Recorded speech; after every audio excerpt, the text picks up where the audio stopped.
मैं जो भी काम कर रहा हूँ वो 2027 में हिमाचल प्रदेश आत्मनिर्भर कैसे बने और 2032 में हिमाचल प्रदेश हिंदुस्तान का सबसे समृद्धशाली और अमीर राज्य बने। मेरी आप पहले दिन से स्टेटमेंट रखो। और दूसरा जो ये कहा जा रहा है कि फाइनेंशियल मेस हो गया है, पैसे नहीं, ऐसा नहीं है। ये रिफॉर्म है। अगर हमने 2 महीने की सैलरी को रोक लगाई है तो इसलिए लगाई है कि हम सब लोगों को, समाज के सभी वर्गों को ये सोचना है कि हमें आने वाले समय में अपने आप को डिसिप्लिन करना है, अनुशासित करना है। ये एक ऐसी व्यवस्था 40 साल से चल रही है जिसमें सुधार करने की ज़रूरत है और मैं सुधार कर रहा हूँ। और आपको मैं बताना चाहता हूँ, इस सुधार से हमारी अर्थव्यवस्था में बहुत तेज़ी से सुधार हो रहा है। और ये जो कर्जा बोलते हैं 85,000 करोड़ रुपए का कर्जा, तो इनके समय था 10,000 करोड़ की लायबिलिटी भी थी। हमने तो कर्मचारियों को 7% की डीए की किस्त भी दी है, 4% इस बजट में, 3% और दिया। लेकिन अभी हमारी अर्थव्यवस्था तेज़ी पकड़ रही है, इसमें थोड़ी सी भी रुकावट आती है तो वो थोड़ा सा हमारा जो अर्थव्यवस्था में जो तेज़ी आई है उसमें कमी आएगी। तो मेरा यह मानना है कि इस प्रकार चर्चा करने की पता नहीं क्या हो गया है, ऐसा कुछ नहीं है। ये सुधारात्मक कदम जब उठाते हैं तो इस प्रकार की स्थिति आती है। और मैं आपको कहना चाहता हूँ कि हमने जो वादे किए वो भी पूरा कर रहे हैं। अब 14 प्रकार की सब्सिडीज़ दी है।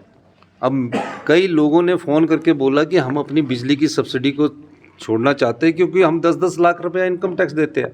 कई लोग बोलते हैं कि हम मुफ्त का पानी नहीं पीना चाहते, पर हमें पानी अच्छा दीजिए।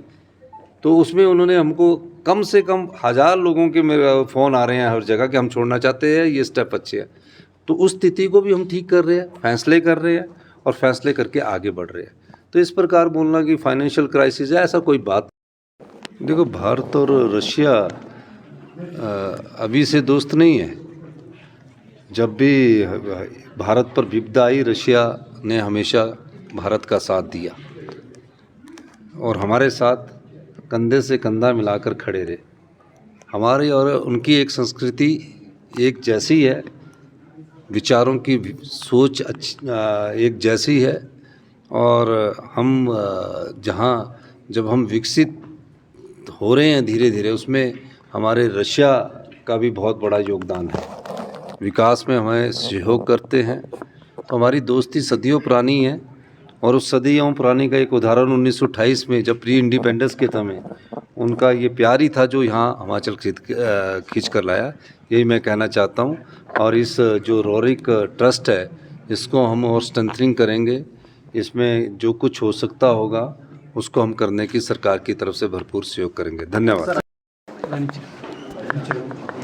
सर, जिस तरह से हम जानते हैं निकोलस रोरिक का जो कल्चर के माध्यम से शांति का संदेश था, कितना महत्वपूर्ण है ये जो एग्जीबिशन लगाई गई है 25 दिनों तक यहाँ चलने वाली है।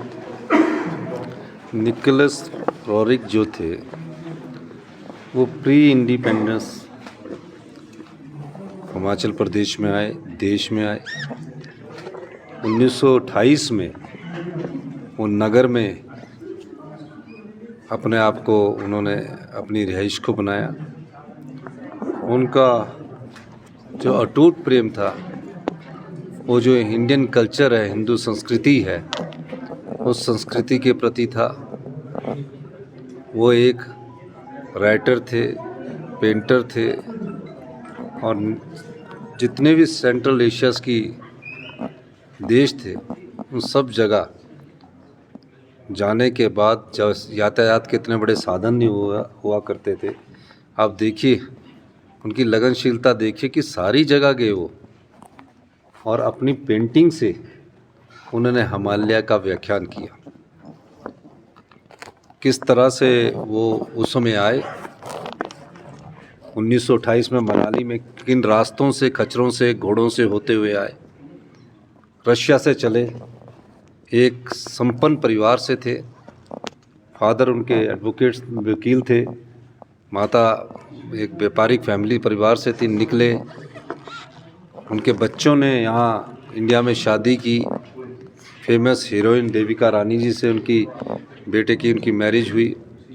और ये हिमाचल के लिए सौभाग्य की बात है कि उन्होंने हिमाचल के कुल्लू के नगर को अपना घर माना और एक संदेश अपनी पेंटिंग के माध्यम से उन्होंने पूरे विदेश और पूरे देश में देने की कोशिश की है। एक महान पेंटर थे और एक महान दार्शनिक थे। हम उनको आज इस प्रदर्शनी पर मैं उनके जो उस समय उन्होंने जो पेंट किया है उसको देखने के लिए आया हूँ और उसका उद्घाटन करने के लिए आया हूँ। देनी है, हेल्थ सिस्टम आपका चरमरा गया, शिक्षा आपकी चरमरा गई। हमें तो 19 महीने हुए। अब इन सब चीज़ों के लिए पैसे की ज़रूरत है और हम पैसा खर्च कर रहे हैं, उसमें सुधार कर रहे हैं और रिफॉर्म्स हो रहे हैं। तो इस प्रकार की कोई स्थिति नहीं है। अब जैसे कि हमारे जो सरकारी कर्मचारी की सैलरी है वो मिलनी है, पेंशन वालों को पेंशन भी मिलनी है। तो 75 साल से ऊपर का एरियर जब हमने 28,000 परिवारों को दे दिया तो और परिवारों को भी मिलेगा। तो थोड़ा सा प्रकार से सुधार है। थोड़ा केंद्र से सर कोई मदद मिली है? केंद्र से तो हमारे अधिकार है, केंद्र से तो हम केंद्र अधिकार लेना चाह रहे हैं। 9200 करोड़ रुपए हमारा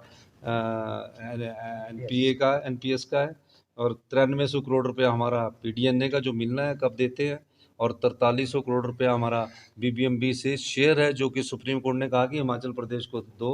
उसकी 11 सितंबर को भी मेरे ख्याल कोर्ट में केस लगा है। सर आपको लगता है इसमें राजनीति कर रहे हैं? इसमें जिसमें बिल्कुल भारतीय जनता पार्टी यहाँ की राजनीति कर रही है। कभी बोलते हैं कि हमारे मकानों की ड्रोन से स्पाइंग कर रहे हैं, झूठ वो बोल रहे हैं कि हम बोल रहे हैं। कभी बोलते हैं कि शराब के ठेकों की नीलामी हुई उसमें ऐसा हो गया, उल्टा सीधी बयानबाजी कर रहे हैं। पढ़ के आना चाहिए उनको और थोड़ा स्टडी करके आना चाहिए। धन्यवाद।